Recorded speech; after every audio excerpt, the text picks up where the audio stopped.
बिस्मिल्लाहिर्रहमानिर्रहीम। अस्सलाम वालेकुम स्टूडेंट्स। अभी हम देखेंगे कि एग्जाम में किस तरह का जो है वो क्वेश्चन हो सकता है, ज़्यादा चांसेस हैं। एक तो क्वेश्चन उस तरह से हो सकता है जैसे लास्ट वीडियो में हमें पैराग्राफ गिवन था, उसे वेरिएबल्स हमने बनाए, फिर वेरिएबल्स की फॉर्म में हमने आर्गुमेंट को लिखा और फिर कंक्लूजन किया। एग्जाम में ये भी हो सकता है कि हमें जो है ये वेरिएबल्स की फॉर्म में जो है आर्गुमेंट गिवन हो, जैसे यहाँ पे हमारे पास जो है ये कंप्लीट आर्ग्यूमेंट जो है ये गिवन है, जिसमें 5 प्रेमिसेस हैं और 6 जो है हमारे पास ये कंक्लूजन है कि can we conclude E if we have A implies B, B implies C implies D, not D, A और ई। तो अब इस पे हम जो है थोड़ा बैकवर्ड रीजनिंग करते हैं कि अगर हमने ई जो है कंक्लूड करना हो तो हम इन प्रेमिसेस से कैसे इसे कंक्लूड कर सकते हैं। तो इसमें आप सिंपली ये देखें कि ई आपका कौन से प्रेमिस में मौजूद है, पहले में नहीं है, दूसरे तीसरे चौथे में नहीं है, पांचवे में, यहाँ पे ये ई आपका मौजूद है। तो अगर ये आपका ई मौजूद है, अच्छा, तो इसको आपने जो है अगर और से ऑपरेटर से अलहदा करना है तो कौन सा ऐसा रूल है। इसमें देखें, इसमें और ऑपरेटर है ही नहीं, इसमें भी नहीं है, इसमें भी नहीं है, ये और ऑपरेटर के साथ है कि इसमें और ऑपरेटर के साथ कोई अगर हमारे पास दो वेरिएबल्स ट्रू हों और किसी एक का हमें नॉट मिल जाए तो दूसरे को हम कंक्लूड कर सकते हैं। तो इट मीन्स अगर हमने इससे ये हम ds लगा देंगे, ये डिसजंक्टिव सॉलिजिज्म रूल अप्लाई कर देंगे। अगर हमें जो है ये ए का नॉट मिल जाए अगर किसी तरह से, ठीक है, तो फिर हम जो है ds का रूल अप्लाई करके हम जो है क्यू को जो है कंक्लूड कर लेंगे, ई को जो है और ऑपरेटर से अलहदा से कंक्लूड कर लेंगे, एज ए ट्रू कंसीडर होगा। तो ए का नॉट हमें, ए देखें और कहाँ पे है, ए यहाँ पे है पहले प्रेमिस में। तो इसमें आप देखें कि कोई ऐसा रूल है जो हमें इम्प्लीकेशन की लेफ्ट साइड का नॉट कंक्लूड करा दे। ये इस वाले रूल में इम्प्लीकेशन है लेकिन यह नॉट नहीं कंक्लूड हो रहा, इस वाले रूल्स में इम्प्लीकेशन है लेकिन ये इम्प्लीकेशन ही कंक्लूड हो रही है। इस वाले रूल्स में एंड है, कम्प्लेक्स रूल है, इसमें जो है वो नहीं, इसमें इम्प्लीकेशन है लेकिन आगे कंक्लूजन में भी इम्प्लीकेशन है, इन नीचे वाले रूल्स में इम्प्लीकेशन है। अच्छा, ये वाला जो रूल है इसमें P implies Q, not Q therefore not P, ये वाला परफेक्ट हमारी रिक्वायरमेंट को फुलफिल करता है कि इसका जो ये जो लेफ्ट साइड वाला एंटीसीडेंट पार्ट है, लेफ्ट साइड वाला पार्ट है, ठीक है, ये जो कंडीशन पार्ट है, ये जो लेफ्ट साइड वाला पार्ट है इम्प्लीकेशन के, इसका नॉट कंक्लूड हो रहा है। ये देखें, इसका नॉट हमें भी यही चाहिए थी कि ये एरो की लेफ्ट साइड जो है, इम्प्लीकेशन की लेफ्ट साइड, इफ ए जो कंडीशन पार्ट है उसका नॉट हमें चाहिए। अगर हमें राइट साइड का नॉट मिल जाए, राइट साइड का नॉट मिल जाए, ओके, तो A implies B, it means अगर हमें B का नॉट मिल जाए तो हम A का नॉट कंक्लूड कर सकते हैं यूजिंग मोडेस्टोनेंस रूल्स। तो पहले ये रूल हमने डिसाइड किया, वो आखिर में लगेगा, उससे बाद सेकंड लास्ट पोजीशन पे ये रूल।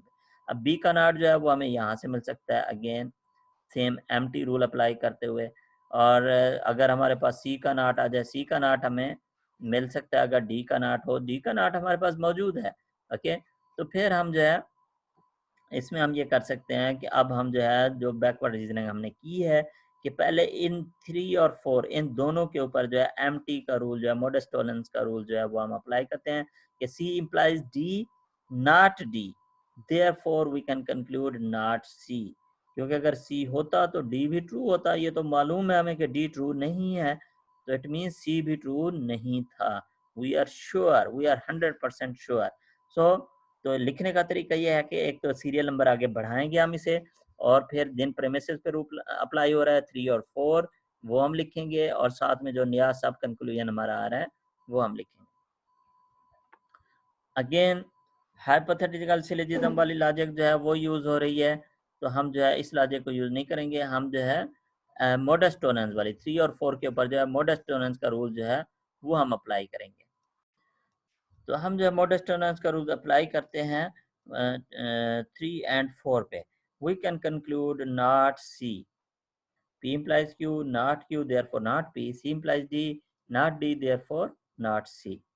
तो ये हम जो है कंक्लूड करते हैं 3 एंड 4 मोडस टोलेंस के ऊपर। अच्छा जी, तो अब हमारे पास नॉट C आ गया, तो now we can conclude not B, 2 and 6, 2 and 6 modus tollens. तो अब इस केस में P logical variables P and Q जो मैच हो रहे हैं वो B और C से मैच हो रहे हैं। हमारे पास जो है वो C का जो है वो नॉट है, तो हम बी का नॉट कंक्लूड कर सकते हैं।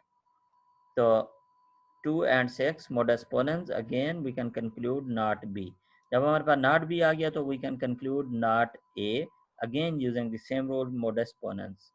देखिए 1 and 7, ये प्रीमिस नंबर 1 जो इधर ये इम्प्लीकेशन वाला है ये पहली पोजीशन पे, तो इसलिए इसे 1 को पहले लिखा। 7 and 1 भी वैसे लिख सकते हैं, तो वो कोई इशू नहीं है, ट्रू हो जाएगा। लेकिन ये है कि 1 and 7 जो इम्प्लीकेशन का है ये पहले है, तो इसलिए इसे हमने यहाँ पे 1 पहले लिखा है। ये 7 जो है नॉट वाला जो है वो प्रीमिस जो है वो बाद में है, नॉट वाली लाइन को हमने जो है वो बाद में लिखा, तो इधर भी सीरियल नंबर हमने नॉट वाला जो 7 वाला है वो बाद में मेंशन किया। अच्छा, तो नॉट ए हमारे पास हो गया। ये जब हमारे पास मालूम हो गया कि ए जो है वो ट्रू नहीं है, तो ये ओवरऑल स्टेटमेंट तभी ट्रू हो सकती है जब ई फॉर श्योर ट्रू हो, यूजिंग दैट डिस्टिंक्टिव सॉलिजिज्म। तो और ऑपरेटर से जब किसी चीज़ को अलहदा से ट्रू करना हो तो दूसरे का नॉट चाहिए आपको। तो ये हम we can write that, we can conclude that E is true using 5 and 8।